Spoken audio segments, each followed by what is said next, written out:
How much heat will be required to prepare 2 kg of CaCS2 according to the reaction. हमें ये reaction दे रखी है बेटा और ये हमें डाटा दे रखा है। आप लोगों के पास डाटा भी होगा। चलिए मैं इसमें ये लिख लेता हूं रिएक्शन। तो CaO solid plus 3C solid plus gives CaC2 solid CO gas. हाँ जी बेटा, अब देखिए जब अभी स्टार्टिंग हमारे पास ये है तो आप साफ साफ देख रहे हो इसके अंदर ये CaC2, ठीक है बेटा।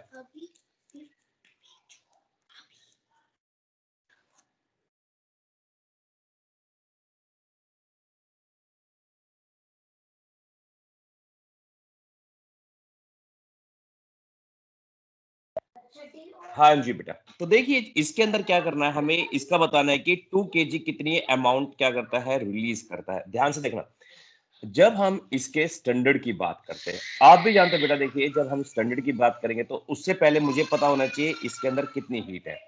तो एंथैल्पी ऑफ द रिएक्शंस हमें बतानी है। तो हमें गिवन क्या क्या डाटा दे रखा है, enthalpy of formation of standard enthalpy of formation of CaO हमें गिवन है कितना, -151.6 किलो कैलोरीज पर मोल। दूसरा दे रखा है बेटा enthalpy of formation of CaC2 minus का 14.2 किलो कैलोरी पर मोल। एंड थर्ड हमें दे रखा है बेटा enthalpy of formation of CO gas minus का 26.4 किलो कैलोरी पर मोल। अब देखिए बेटा हमें एक का नहीं दे रखा सॉलिड यानी कार्बन सॉलिड का।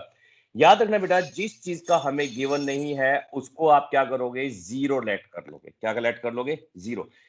क्योंकि जितने भी बेटा जो नेटिव स्टेट्स होते हैं, स्टेबल स्टेट्स में होते हैं, उनकी एंथैल्पी ऑफ फॉर्मेशन हमेशा क्या होते हैं, स्टेबल होते हैं। तो इसलिए एंथैल्पी ऑफ फॉर्मेशन उनकी क्या हो जाएगी, जीरो। यानी enthalpy of formation of carbon solid is zero. अब इसके लिए क्या लिखते हैं बेटा, हम एंथैल्पी ऑफ द रिएक्शन लिखते हैं। और मैंने आपको कल भी बताया था एंथैल्पी ऑफ द रिएक्शन कैसे लिखते हैं बेटा, enthalpy of formation of reactant minus में एंथैल्पी सॉरी प्रोडक्ट माइनस में reactant, enthalpy of formation of reactant. कैसे निकालेंगे देखिए। अब फॉर्मेशन में कौन कौन है हमारे पास, enthalpy of formation of CaC2 plus enthalpy of formation of CO, ये दो हमें दे रखी है। और यहां पे इसके 1 मोल है, इसके भी 1 मोल 1 मोल 1 मोल। माइनस में enthalpy of the reactant, reactant में कौन है हमारे पास, enthalpy of formation of CaO plus enthalpy of formation of carbon. और कार्बन के यहां 3 मोल्स है इसलिए 3 से मल्टीप्लाई कर देंगे। और आगे देखिए बेटा जब हम इसकी वैल्यू पुट करते हैं, अब इनके एक एक की वैल्यू पुट करेंगे। सबसे पहले CaC2 की देखिए, CaCO2 ये रहा बेटा, और इसकी वैल्यू कितनी है, माइनस का 14.2 प्लस, और ये CO कितना है हमारे पास, ये रहा, तो ये प्लस माइनस हो गया 26.4, ये ब्रैकेट के अंदर, माइनस में CaO ये रहा, माइनस का 151.6 और प्लस 3 इंटू में इसकी वैल्यू है 0।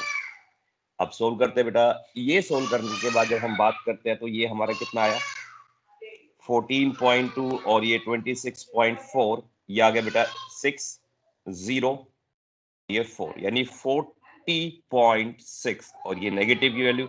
और ये जब करेंगे तो 0 हो गया बेटा, और माइनस माइनस क्या हो गया, प्लस 151.6 और 151.6 में से 40.6 गया तो आप भी जानते हो ये 0 हो गया, ये 1 हो गया, ये 1 और ये 1, 111.0 किलो कैलोरीज। ये हमारे पास आ गई, क्या आ गई बेटा, किलो कैलोरीज।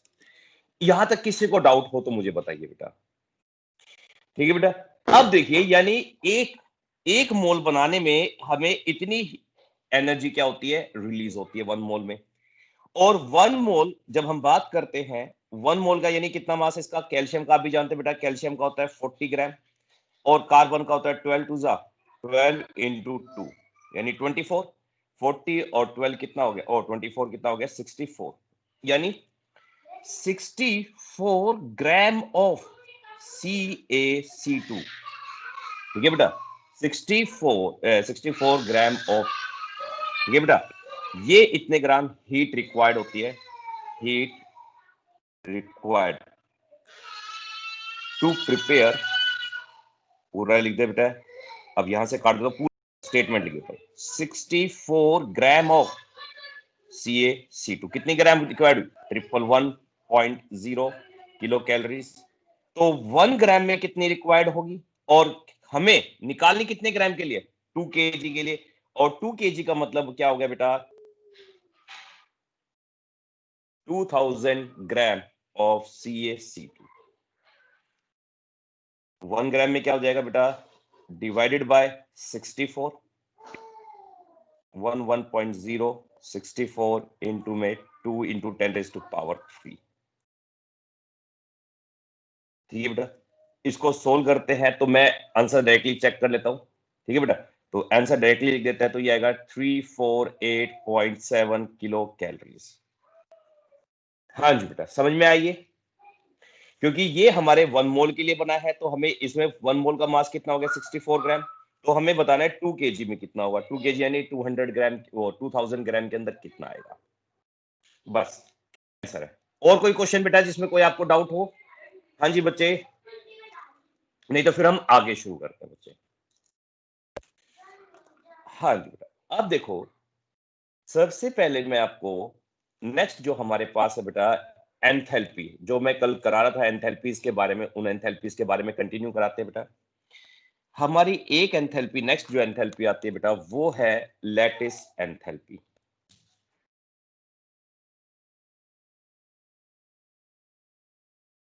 और ये मैंने आपको 3rd चैप्टर में भी बताई थी बेटा, lattice enthalpy. Anyone can tell me what is lattice enthalpy? और इसको बेटा यू से भी रिप्रेजेंट करते हैं, किससे रिप्रेजेंट करते हैं, यू से, कई किताबों में इसको यू से रिप्रेजेंट करते हैं। हाँ जी बेटा, कोई बता सकता है क्या होती है? 4th चैप्टर मैंने आपको बताया था इसके बारे में, चलिए कोई बात नहीं, याद नहीं है तो मैं आपको बताता हूं बेटा। Required to completely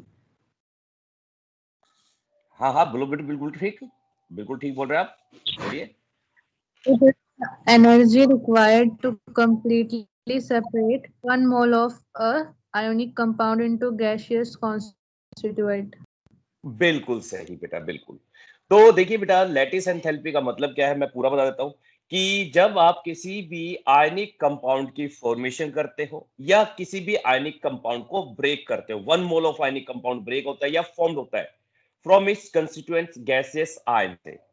तो यहाँ पे बेटा जब हम तो सिस्टम के ऊपर हम क्या करें, काम करें, तो यहाँ पे फॉर्मेशंस की बात करेंगे, तो सिंपल सी बात है, it is defined as the enthalpy change, the enthalpy change when 1 mole of ionic solid या crystal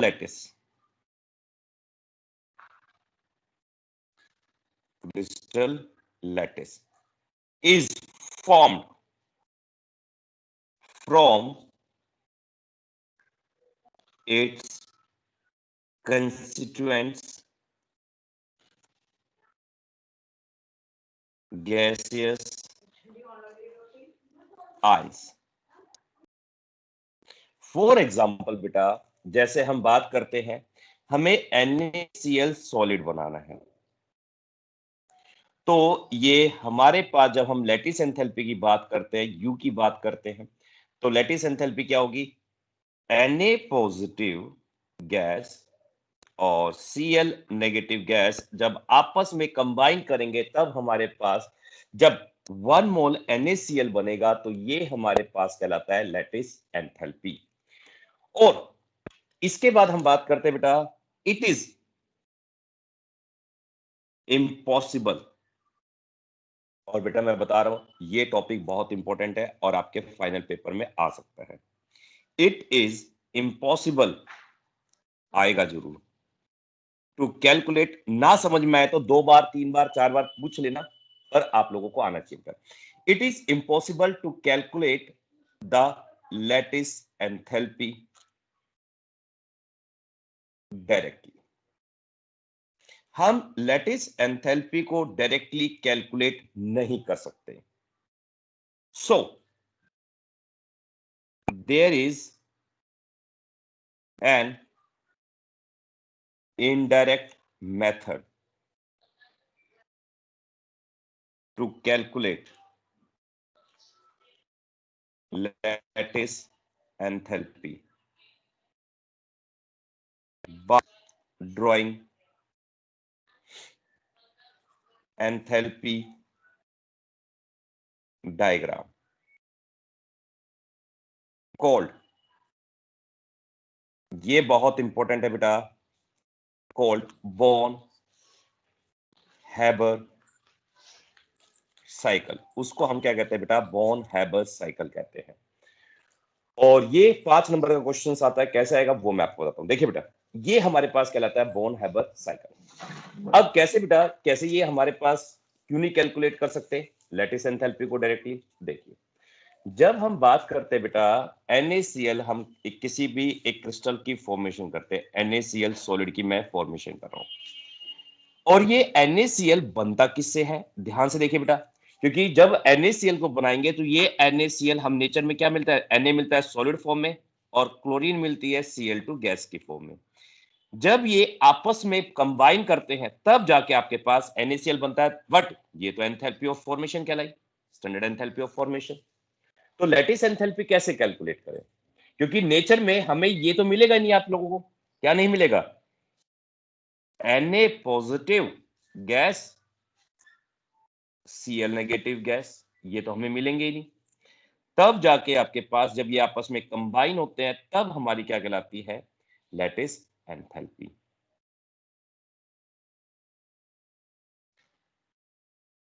ठीक है बेटा, ये हमारी लैटिस एंथैल्पी कहलाती है। बट ये तो हमें नेचर में मिलते ही नहीं।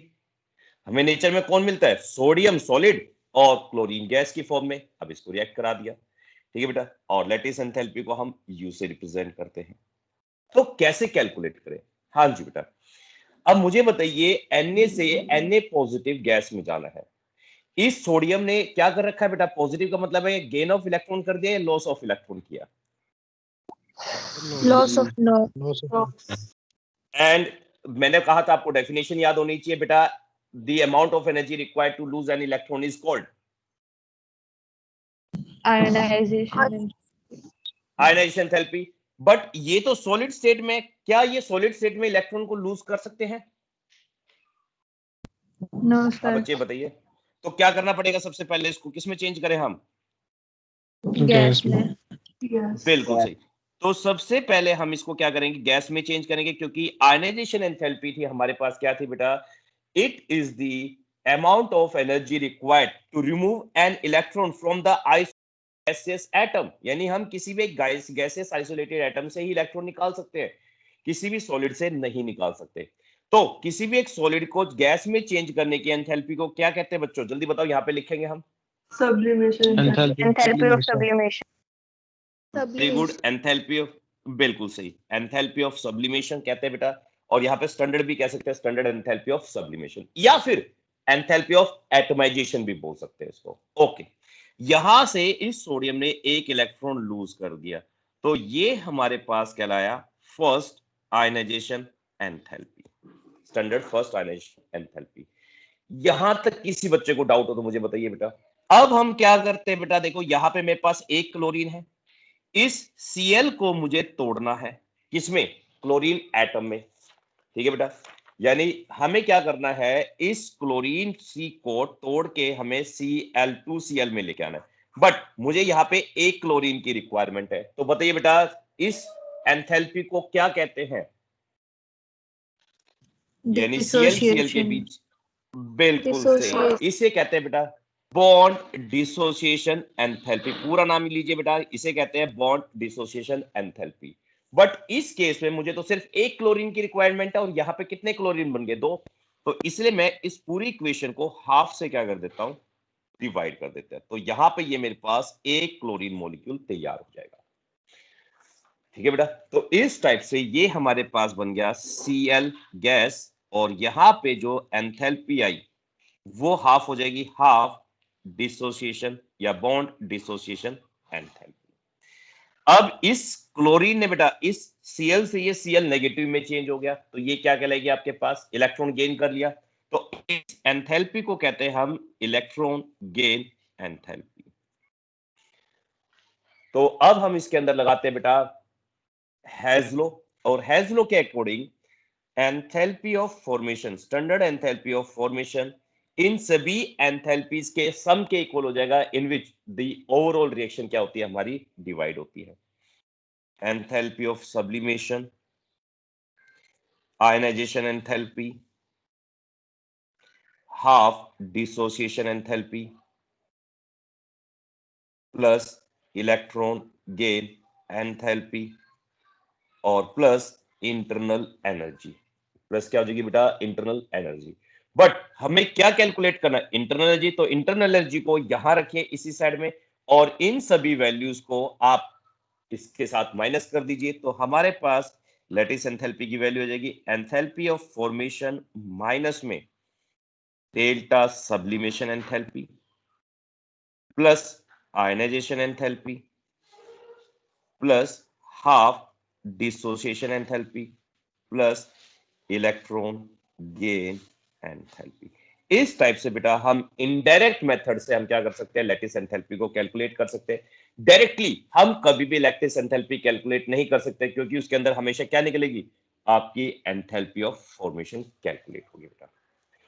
इस वाले टॉपिक में कोई डाउट बेटा पेपर में आता है, और इनकी कई बार वैल्यू दी जाती है। कैसे वैल्यू दी जाती है, मैं बताता हूं बेटा, क्वेश्चंस भी इसके ऊपर दिए जाते हैं। देखिए कैसे, ये आपके पास न्यूमेरिकल आ गए इस टाइप से। अब हमारे पास क्या होगा बेटा, इस टाइप से एक न्यूमेरिकल आपको गिवन होगा। हाँ जी, ये देखिए, ये हमें क्या दे रखा है बेटा, एक डाटा दे रखा है, enthalpy of formation of NaCl आपको दिया जाएगा -41.1, enthalpy of sublimation of Na। Sublimation का मतलब है कि कोई भी एक सॉलिड किस में चेंज हो रहा है, गैस में चेंज हो रहा है। एंथैल्पी ऑफ आयनाइजेशन दे दी बेटा, आपको डिसोसिएशन एंथैल्पी दे दी, और इलेक्ट्रॉन गेन एंथैल्पी दे दी। अब आपको क्या करना है, इन सारी वैल्यूज को इसमें पुट कर देना है, तो आपके पास आंसर आ जाएगा। तो ये जो न्यूमेरिकल है ये मैं आपको घर के लिए दूंगा, आपको सोल्व करना है, और ये पूरा डायग्राम दोबारा से बना के इसको सोल्व करना है। नहीं समझ में आएगा तो मेरे को व्हाट्सएप कर देना, नेक्स्ट क्लास में फिर इसको बोर्न हाइबर साइकिल को हम ले लेंगे और इस टाइप से इसको न्यूमेरिकल को सोल्व करेंगे बेटा। ठीक है, इसके बाद हमारे पास आता है बेटा एनसीईआरटी, आप लोगों के पास है तो निकाल लीजिए, निकाल लीजिए। इतने मैं एक टॉपिक और करा देता हूं, फिर उसके बाद हम एनसीईआरटी के न्यूमेरिकल शुरू करेंगे। आप निकाल लीजिए इतने। ठीक है बेटा, नेक्स्ट हमारे पास जो टॉपिक है दैट इज कॉल्ड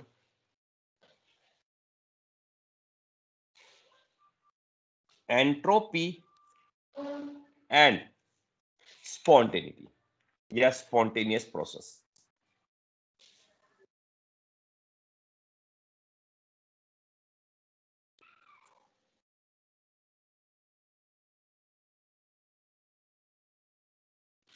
हाँ जी बेटा, सबसे पहले हम बात करते हैं स्पॉन्टेनियस प्रोसेस।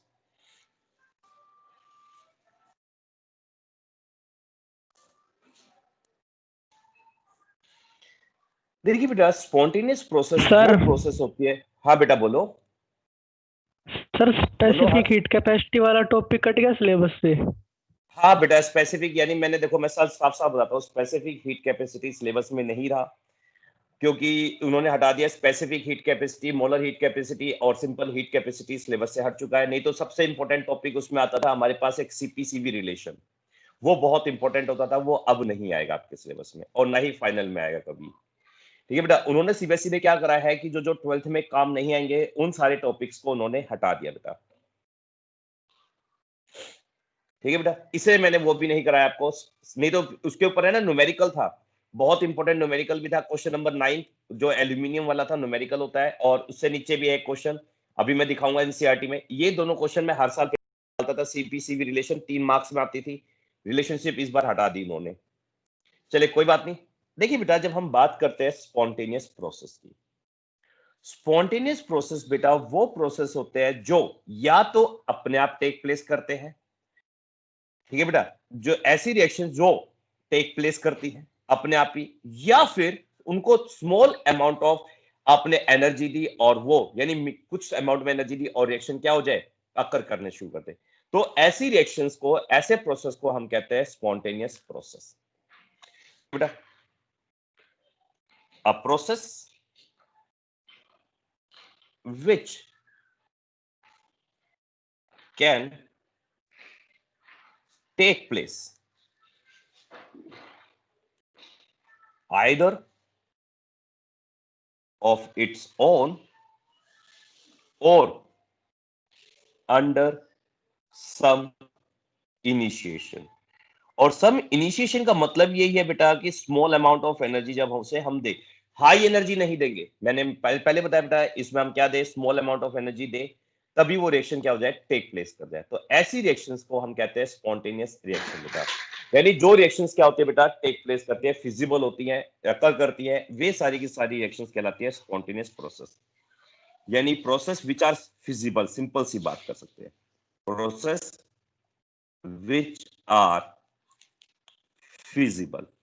कई बार मैं फिजिबल बोलता हूं तो बच्चे विजिबल सुन लेते हैं। फिजिबल का मतलब ये होता है बेटा, जो रिएक्शंस क्या करती हैं, अकर कर जाती हैं, अकर करती है नेचर्स के अंदर या फिर, तो उन प्रोसेस को कहते हैं स्पॉन्टेनियस प्रोसेस। और इसका जस्ट उल्टा हो जाएगा बेटा हमारे पास नॉन स्पॉन्टेनियस प्रोसेस। तो नॉन स्पॉन्टेनियस प्रोसेस बेटा वो प्रोसेस होती है जो, ध्यान सुना बेटा, जो या तो टेक प्लेस ही नहीं करती, those process which not take place under strong initiations, यानी विच आर नॉट अकर ही नहीं करती बेटा अंदर, यदि हमें उसे हाई एनर्जी भी प्रोवाइड कर दे तब भी वो रिएक्शंस क्या नहीं करती, इनिशिएट नहीं करती। जैसे फॉर एग्जांपल, मैं एक एग्जांपल आपको बता देता हूं। अभी जैसे मेरे पास ये एक गोल्डन पेन है, एग्जांपल लेते हैं गोल्ड को। आप इस गोल्ड को पानी में रखोगे कई सालों के लिए भी, तो क्या ये पानी के साथ रिएक्ट कर जाएगा गोल्ड? हाँ जी बेटा, नो सर। क्या ये पानी में डिसॉल्व हो जाएगा? नहीं। तो ऐसी प्रोसेस जो अंडर हाई इनिशिएशंस पे भी क्या नहीं करती बेटा, टेक प्लेस नहीं करती, वे सारी की सारी रिएक्शंस क्या कराती है, नॉन स्पॉन्टेनियस प्रोसेस। यानी सिंपल वर्ड्स में कहा जाए, नॉट फिजिबल, यानी which does not occur under the strong initiations are called non spontaneous process. ठीक है बेटा, those process which do not take place even by strong initiations। ऐसी process को हम क्या कहते हैं बेटा, नॉन स्पॉन्टेनियस प्रोसेस। अब इसके अंदर दूसरा हमारे पास टॉपिक है एंट्रोपी। देखिए बेटा, जब हम एंट्रोपी की बात करते हैं, किसकी बात करते हैं, एंट्रोपी की। एंट्रोपी को रिप्रेजेंट करते हैं हम ऐसे, और एंट्रोपी कहलाता है हमारे पास डिग्री ऑफ रैंडमनेस। क्या कहलाती है बेटा, डिग्री ऑफ रैंडमनेस। तो रैंडमनेस का मतलब क्या होता है, ध्यान सुना बेटा, या डिसऑर्डर कहते हैं। तो entropy is a measure of degree of randomness और डिग्री ऑफ डिसऑर्डर या disorder of a system. In simple words में कहा जाए बेटा, देखो सिंपल वर्ड्स की बात करते हैं तो एंट्रोपी क्या बताती है बेटा, किसी भी एक सिस्टम की अनस्टेबिलिटी को रिप्रेजेंट करती है। सिंपल वर्ड्स में हम बात करें तो ये किसी भी सिस्टम की अनस्टेबिलिटी के बारे में हमें एक्सप्लेन करती है बेटा। कि कोई भी एक सिस्टम कितना अनस्टेबल है उसके बारे में एक्सप्लेन करती है, उसके बारे में हमें बता देती है। अब मुझे बताइए बेटा, इस नेचर में जो भी चीज अनस्टेबल होगी तो वो किस तरफ मूव करेगी? हाँ जी, किस तरफ जाएगी बेटा? स्टेबिलिटी की तरफ।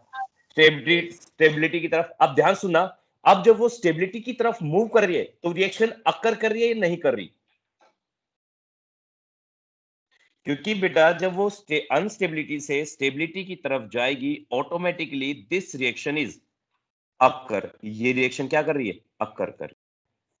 तो ये जो जितनी भी बेटा हमारे पास एंट्रोपी है, जब हम बात करते हैं एंट्रोपी, जब भी किसी के अंदर किसी भी सिस्टम में जितनी ज्यादा एंट्रोपी होगी वो रिएक्शन स्पॉन्टेनियस होगी। ये चीज याद रखना बेटा, क्योंकि रिएक्शन जितनी अनस्टेबल होगी खुद को स्टेबलाइज करने के लिए क्या करेगी? अकर करेगी। और जब रिएक्शन अकर करती है तो वो कैसे होती है? स्पॉन्टेनियस। तो यानी सिंपल सी बात है बेटा, सिंपल की बात करते हैं तो एंट्रोपी, जित हाइयर द एंट्रोपी, जब हम बात करते हैं एंट्रोपी होगी तो रिएक्शन क्या होगी? Spontaneous in nature. ये चीज आपकी बात समझ में आई बेटा? और यदि कोई भी सिस्टम पहले से स्टेबल है, पहले से स्टेबल है, क्या वो अपने आप को अनस्टेबिलिटी की तरफ लेके जाएगा? या जब हम बात करते हैं स्टेबल है पहले से, जैसे हम बात करते हैं हीलियम, हीलियम पहले से स्टेबल है, क्या हीलियम रिएक्ट करेगा किसी के साथ बेटे? जल्दी जल्दी रिप्लाई करो, क्या हीलियम रिएक्ट ही नहीं करेगा? अब उस टाइम पे यदि बिल्कुल सही, तो स्टेबिलिटी की बात करते हैं बेटा, एंट्रोपी जिस जो मॉलिक्यूल स्टेबल होता है उनकी एंट्रोपी भी नियरली क्या होती है? एंट्रोपी नियरली जीरो के इक्वल होती है। अब जब एंट्रोपीज नहीं है, उसके अंदर जीरो है, तो ऑटोमेटिकली वो रिएक्शंस क्या होती है? Non spontaneous. ये चीज रखना, यानी किसी भी सिस्टम के अंदर जितनी ज्यादा एंट्रोपी होगी उतनी ज्यादा वो रिएक्शन क्या होगी? स्पॉन्टेनियस होगी। तो सिंपल सी बात करते हैं, तो एंट्रोपी बेटा, entropy is a state function. ये हमारे पास क्या है? स्टेट फंक्शन है। क्योंकि हमने देखा पहले कैसी थी? अनस्टेबल, और बाद में कैसे होगी? स्टेबल होगी। आइदर मॉलिक्यूल्स अरेंज हो गए हो, टेम्परेचर करने पे, किसी भी टाइप से करने पे वो क्या हो गई? स्पॉन्टेनियस हो जाती है। तो पहली चीज, एंट्रोपी एक स्टेट फंक्शन है। दूसरी, एंट्रोपी बेटा किस किस फैक्टर्स पे डिपेंड करती है वो देखिए। एंट्रोपी बेटा जब हम बात करते हैं, ध्यान से सुनो बेटा, पहला एग्जांपल, पहले हम बात करते हैं एंट्रोपी किस पे डिपेंड करती है, या फैक्टर्स इन्फ्लुएंसिंग एंट्रोपी।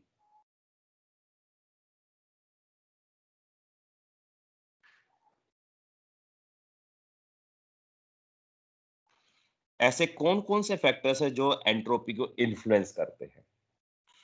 हाँ जी बेटा, पहला टेम्परेचर।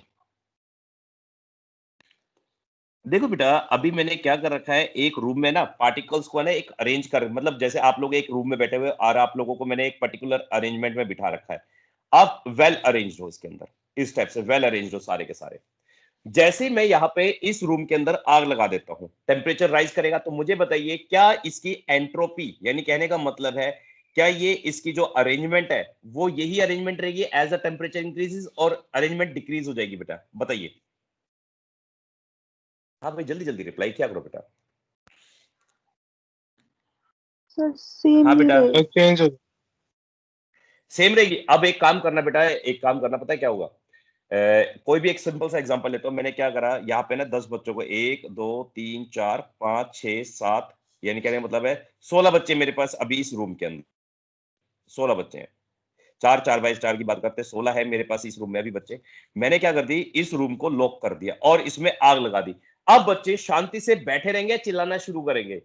अब मुझे बताओ, क्योंकि अभी मैंने थोड़ी देर पहले एसी चल रहा था, बिल्कुल से शांत बैठे हुए थे, मैंने कहा भाई शांत बैठना, और जैसे ही मैंने इसमें आग लगा दी इस रूम के अंदर, तो मुझे बताइए बच्चे वैसे ही शांति से बैठे रहेंगे, चिल्लाना शुरू करेंगे, भागना शुरू कर देंगे?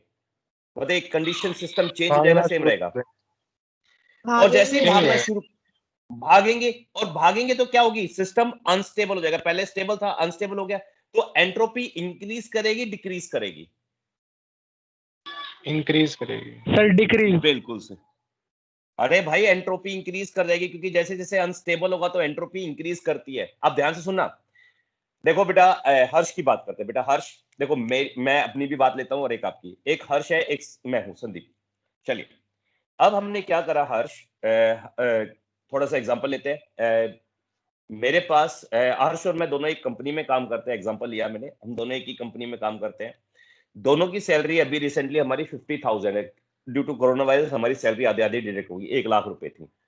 हर्ष के पास 2 बच्चे हैं, हमारे दोनों के बच्चे, दो बच्चे, मेरे पास एक बच्चा है, हर्ष के पास 2 बच्चे हैं। अब क्या हुआ कि हर्ष के जब हम बात करते हैं, दोनों हम, मेरे बच्चे और हर्ष के बच्चे दोनों द्वारका में पढ़ते हैं, और हमारी जो उनकी फीस आती है बच्चों की, वो 20-20 हजार रुपए ईच स्टूडेंट की, 20 हजार रुपए। अब मुझे बताओ, जितने ज्यादा बच्चे होंगे एंट्रोपी, अनस्टेबिलिटी इंक्रीज, देखो मेरी ज्यादा स्टेबिलिटी होगी या हर्ष की ज्यादा स्टेबिलिटी होगी? सिंपल सा एग्जांपल, कौन ज्यादा स्टेबल सर होगा? आपकी होगी, आपकी होगी। आपकी क्योंकि मैं, बिल्कुल सही, यानी जितने ज्यादा बच्चे होते जाएंगे तो उतनी ज्यादा उनकी फीस लगानी पड़ेगी, उतना ज्यादा वो क्या होगा हर्ष, अनस्टेबल होगा। आप देखिए कहने का मतलब है, यानी कहने का मतलब यही है बेटा, जितने ज्यादा पार्टिकल्स इंक्रीज करेंगे, दूसरा नंबर ऑफ पार्टिकल्स पे भी डिपेंड करती है, टेम्परेचर पे इंक्रीज करते हैं, क्योंकि जितने ज्यादा बच्चे इस रूम के अंदर होंगे, अब एक रूम को छोड़ के चले जाओ, एक रूम के अंदर सिर्फ एक बच्चा था, वो शांत बैठा रहेगा, और एक रूम में 16 बच्चे हैं, टीचर दोनों रूम में से चला जाए, ये एक बच्चा क्या करेगा? चुपचाप बैठा रहेगा। बट ये 16 बच्चे आपस में चटर पटर चिल्लाना शुरू कर देते हैं। आपने देखा होगा क्लास में, एक ओरिजिनल क्लास अभी नहीं हो रही, बट आप 10th में गए होगे, टीचर्स 2 सेकंड के लिए बाहर चला जाए रूम से, ये 16 बच्चे आपस में चिल्लाना शुरू कर देते हैं।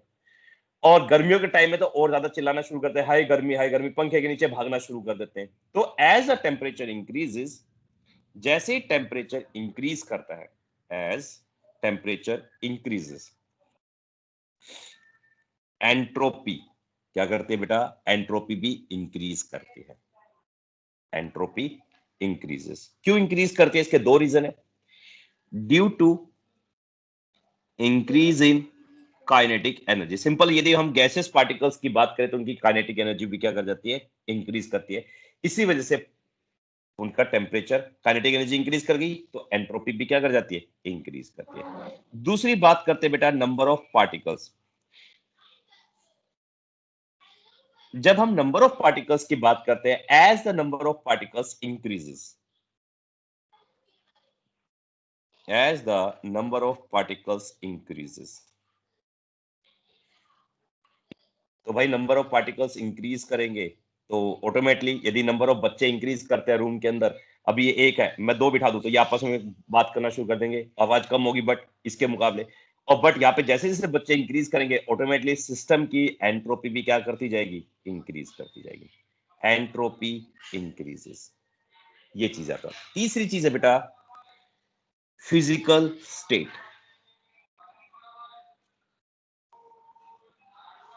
जब हम फिजिकल स्टेट की बात करते हैं, बात है बेटा फोर्स ऑफ अट्रैक्शन। अब देखो यहां पे एक टीचर खड़ा है यहां पे, तो वो इन पे फोर्स लगा रहा है, उनको बांधे रख रहा है, तो इनकी एंट्रोपी ज्यादा होगी कम होगी? बताइए बेटा। बच्चे चिल्लाएंगे, ज्यादा चिल्लाएंगे, कम चिल्लाएंगे, या चिल्लाएंगे ही नहीं यदि टीचर स्ट्रिक्ट हुआ तो? कम नहीं चलाएंगे सर। नहीं चिल्लाएंगे। जैसे फॉर एग्जांपल मैं यदि, ओके बेटा, जैसे मैं अपनी क्लास स्कूल की बात करते हैं, यदि यहाँ पे लक्ष्मी मैडम खड़ी हो, देखो कई बच्चे जानते हैं, कई बच्चे नए हैं वो नहीं जानते, कई बच्चे पुराने वो जानते हैं लक्ष्मी मैडम को, तो लक्ष्मी मैडम खड़ी हो तो बिल्कुल क्लास बिल्कुल पिन ड्रॉप साइड। यदि इसी की जगह हमारे एस के झा सर को जानते हैं कई बच्चे, या धनखड़ सर को जानते हैं, वो चले जाते हैं क्लास में, तो बच्चे उनके सामने भी चिल्लाना शुरू कर देते हैं बेटा। तो ऑटोमेटिकली एंट्रोपी, यानी फोर्स ऑफ अट्रैक्शन क्या हो जाता है? जैसे जब बात करते हैं बेटा फोर्स ऑफ अट्रैक्शन की, तो फिजिकल स्टेट की बात करते हैं, फोर्स ऑफ अट्रैक्शन यदि स्ट्रॉन्ग होगा तो एंट्रोपी लेस होगी। एंट्रोपी क्या होगी? लेस होगी। और जैसे जैसे फोर्स ऑफ अट्रैक्शन वीक होता जाएगा, क्या होगा बेटा? वीक होगा, तो एंट्रोपी क्या कर जाएगी? इंक्रीज कर जाएगी। ठीक है, तो इसी वे में हम बात करते हैं, तो स्ट्रॉन्ग के लिए, तो क्या कहते हैं, सॉलिड मॉलिक्यूल्स के लिए, सॉलिड में, लिक्विड में और गैस में, तो इन तीनों में बताइए बेटा सबसे ज्यादा एंट्रोपी किस में होगी? किस में काइनेटिक एनर्जी गैस पार्टिकल्स की सबसे ज्यादा होगी? गैस गैस इसलिए सर, बेटा गैस में। एंट्रोपी गैस की सबसे, बिल्कुल सही। फिर लिक्विड में बेटा, इस टाइप से। तो ये हमारे पास है फिजिकल स्टेट्स की बात करते हैं।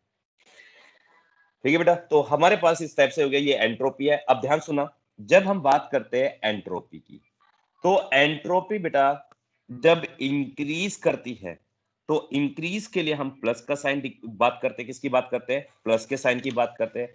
और जब एंट्रोपी डिक्रीज करती है, एंट्रोपी क्या करती है, डिक्रीज, तो उसके लिए डेल्टा एस हम क्या बात करते हैं, नेगेटिव।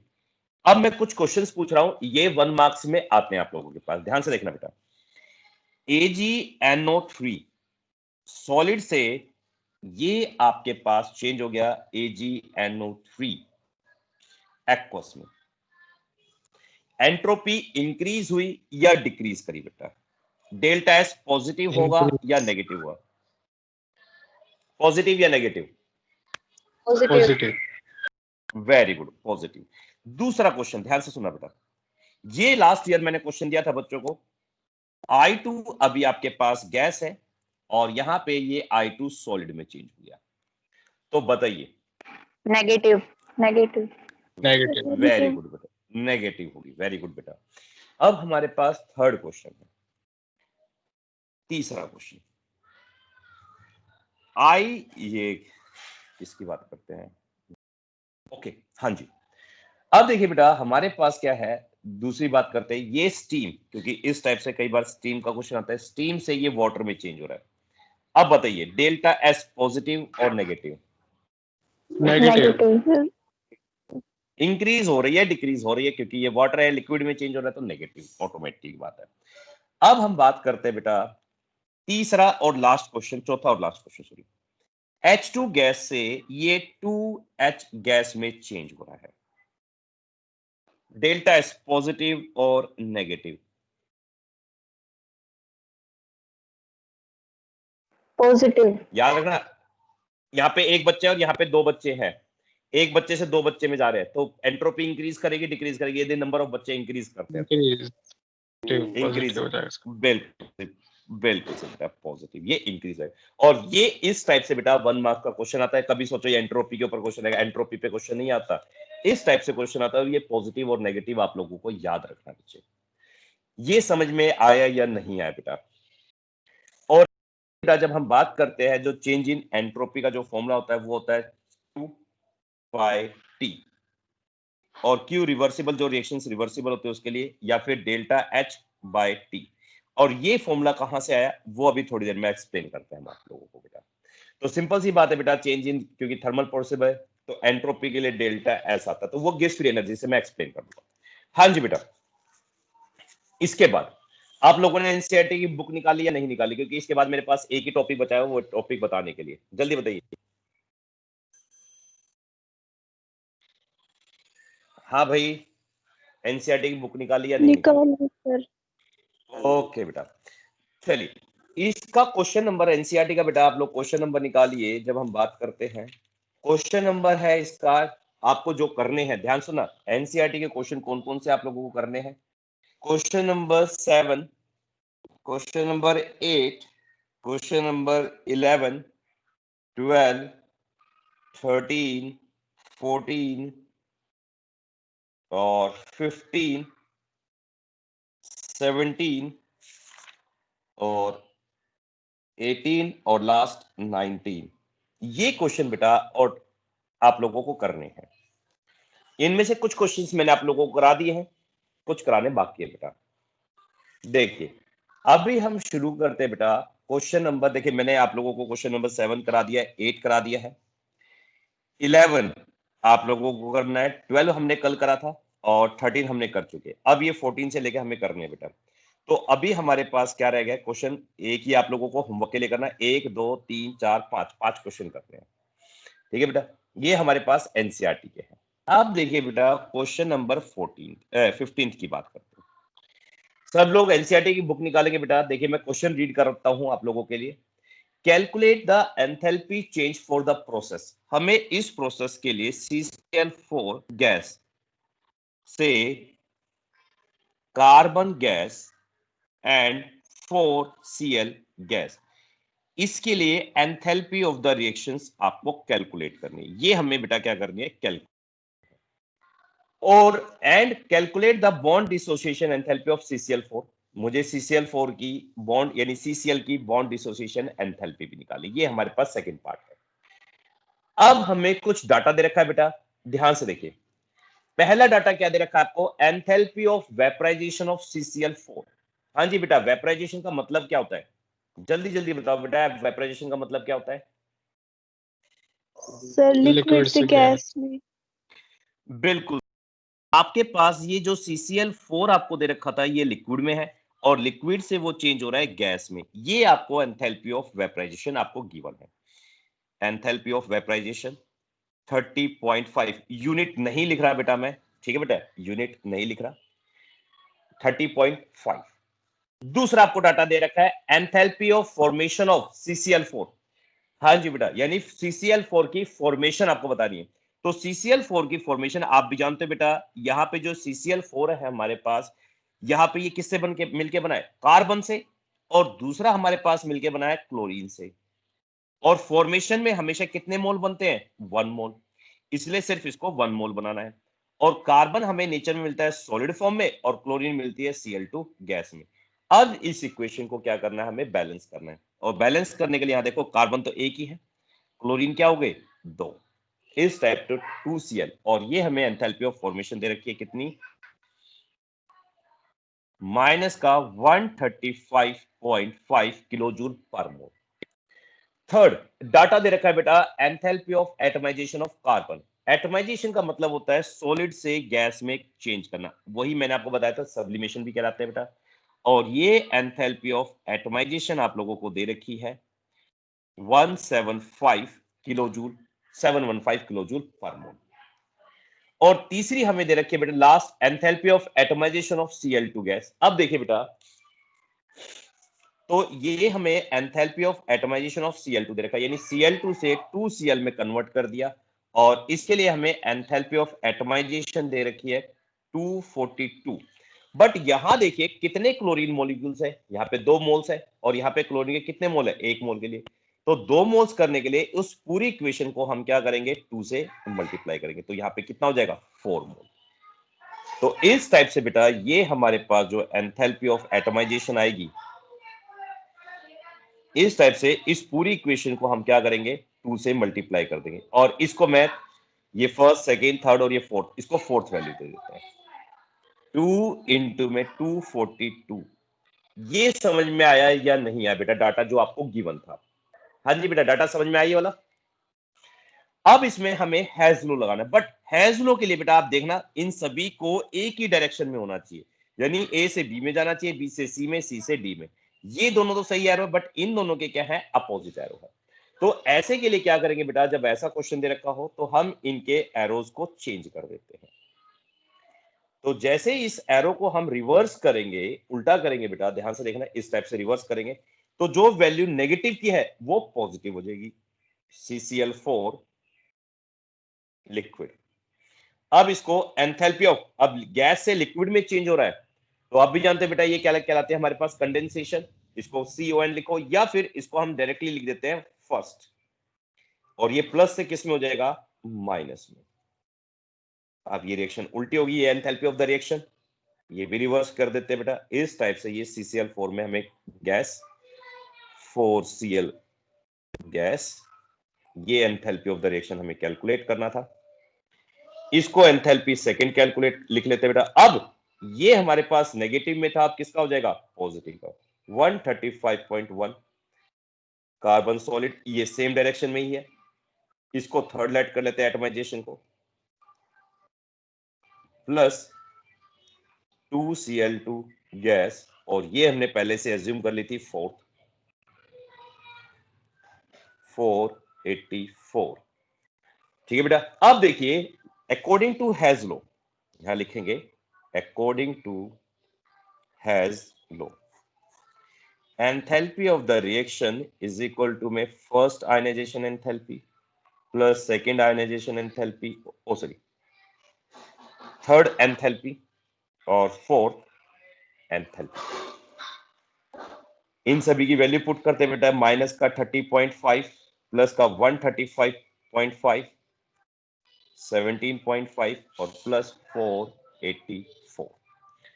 ठीक बेटा, इस टाइप से हमारे पास ये वैल्यू आ जाएगी और जब इनको सोल्व करेंगे पूरे को तो हमारे पास आएगा 304 किलो जूल पर मोल। ये हमारे पास आ गई enthalpy of the reaction.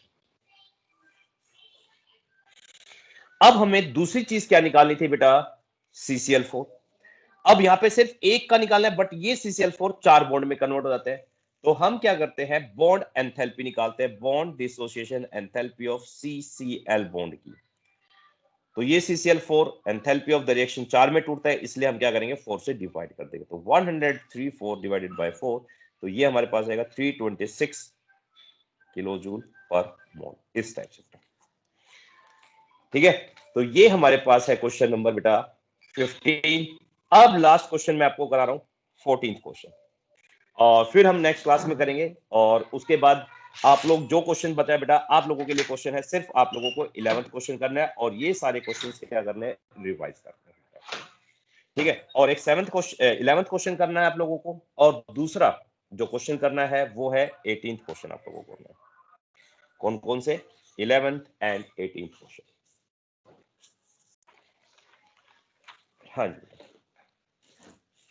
NCERT का क्वेश्चन नंबर 14 की बात करते हैं। क्वेश्चन में दे रखा है बेटा, calculate the enthalpy of formation of CH3OH liquid. इसकी एंथैल्पी ऑफ फॉर्मेशन हमें कैलकुलेट करनी है। अब देखिए बेटा, ये जो हमारे पास कार्बन है, ये किस किस से मिले, कार्बन, हाइड्रोजन एंड ऑक्सीजन। तो कार्बन सॉलिड, 2H2 गैस। क्यों 2H2 लिखा बेटा, क्योंकि यहाँ पे हाइड्रोजन कितने हैं, 4 है, इसलिए मैंने लिख दिया, और यहाँ पे ऑक्सीजन गैस, और यहाँ पे ऑक्सीजन 1 है, तो यहाँ पे क्या कर देते हैं, हाफ। ये हमें क्या करनी है, enthalpy of the formation calculate करनी है बेटा। अब देखिए बेटा, हमारे पास जो डाटा दे रखा है, ध्यान से देखना, फर्स्ट डाटा में क्या दे रखा है, वापस आते हैं बेटा।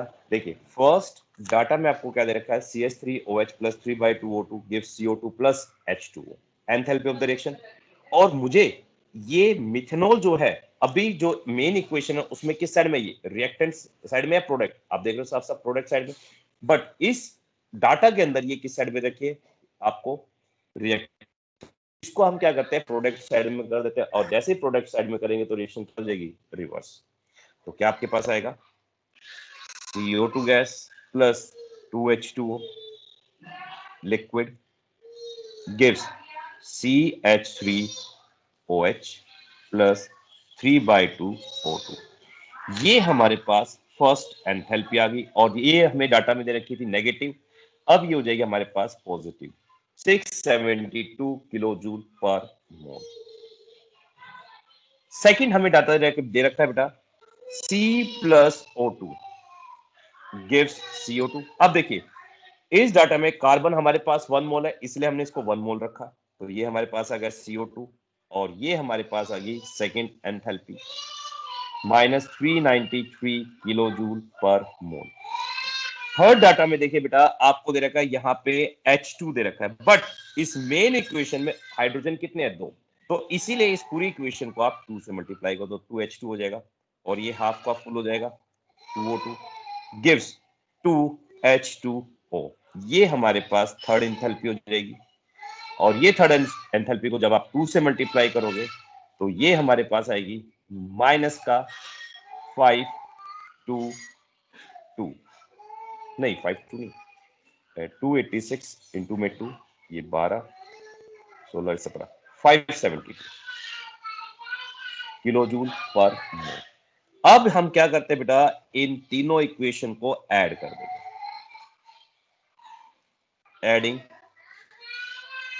above 3 equation. अब पेपर में बेटा आपको कट नहीं करके आना, ठीक है,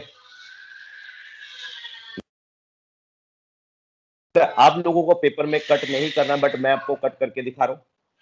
देखो ये CO2 से ये CO2 कैंसिल हो गया, H2O से हमारे पास H2O कैंसिल हो गया, बचा क्या यहाँ पे, इस साइड में ये carbon plus 2H2 plus 2O2 gives CH3OH plus 3/2O2, और ये हमारे पास जब ये इधर जाएगा तो हमारे पास बचेगा कार्बन प्लस 2H2 प्लस ये यहाँ पे जाएगा बेटा, देखिए 2 माइनस 3/2, जब इसको सोल्व करेंगे तो ये आ जाएगा 4 माइनस 3/2, तो हाफ बच जाएगा। Half O2 gives CH3OH। और ये हमारे पास जो आएगी, ये आएगी एंथैल्पी फर्स्ट प्लस में enthalpy second plus enthalpy third, और ये हमारे पास एंथैल्पी ऑफ फॉर्मेशन के इक्वल होगी। तो ये हमारे पास आएगी बेटा 726 माइनस 393 माइनस 572, और सोल्व करके हमारे पास आएगा माइनस का 239 किलो जूल पर मोल। और इस टाइप से न्यूमेरिकल कंप्लीट होता है बेटा। और नेक्स्ट क्लास में हम क्या करेंगे बेटा, जो नेक्स्ट वीक हमारे पास मंडे को तो मेरे ख्याल से क्लास होगी नहीं, ट्यूसडे वेडनेसडे, तो ट्यूसडे को जो आप करेंगे बेटा ये सारे न्यूमेरिकल सोल्व करेंगे। और एक टॉपिक बचा हुआ है गेस फ्री एनर्जी का, 15 मिनट का है, वो 15 मिनट का टॉपिक, फिर उसके बाद जो भी आपके डाउट होंगे वो करेंगे। नहीं डाउट है तो फिर हम क्या करेंगे, नेक्स्ट चैप्टर शुरू करेंगे हाइड्रोजन।